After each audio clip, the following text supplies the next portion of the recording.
As more information became available through dispatch, we could all feel it, in their voice that there was panic and chaos down at the ramp that day.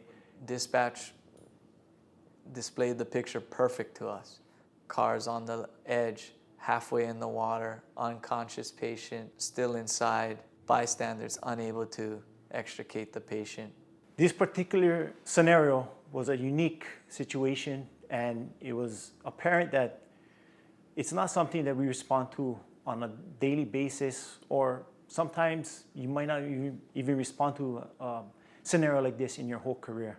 So as we were taking a left off of Cam, going to Monono, you're able to see the whole scene before you even took the right into the dock area. Once we pulled up, it was really chaotic, and it was a long weekend, so people were partying down there, hanging out, fishing, barbecuing, and he just missed them. Luckily, there was an area where John could maneuver around and just get as close as he could to the scene. Then there was about 40 people, all screaming, all yelling. And then there was a bunch of guys who tied off the vehicle and was holding it up with a rope. They utilized one of the ropes from the mooring. As Sean got out of the vehicle, he was prepared from the start to perform an intervention that basically was a matter of life and death. I knew I didn't have that much time. I entered the water as quick as I could, but I knew we had to get this guy out really, really fast, or else this was going to turn into a body recovery. At that time, there was 2 other cops that jumped in as well and assisted.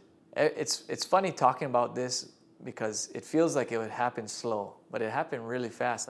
So luckily the window was down, and then they were able to, yank him out the window. So he kind of floated up a little bit, and then I just remember shifting him and pulling him out, and then splinting him anatomically. It was like training. It was funny, because I splinted him up. His arms went straight up.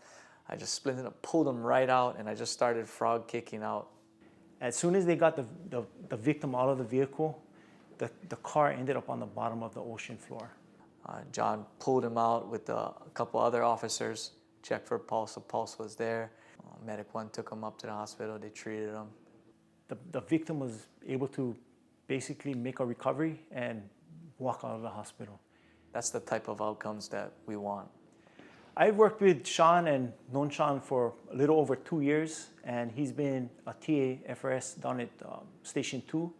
And to me, his commitment to rescue work is exceptional. This rescue was a collaborative effort between the bystanders, HPD, and HFD. I was just in that seat that day. Anybody else on the crew would have done the same exact thing. No doubt this foundation is a huge part of what keeps us safe and prepared for situations that arise. I'm truly grateful, and we all are. This whole department is truly grateful of you folks.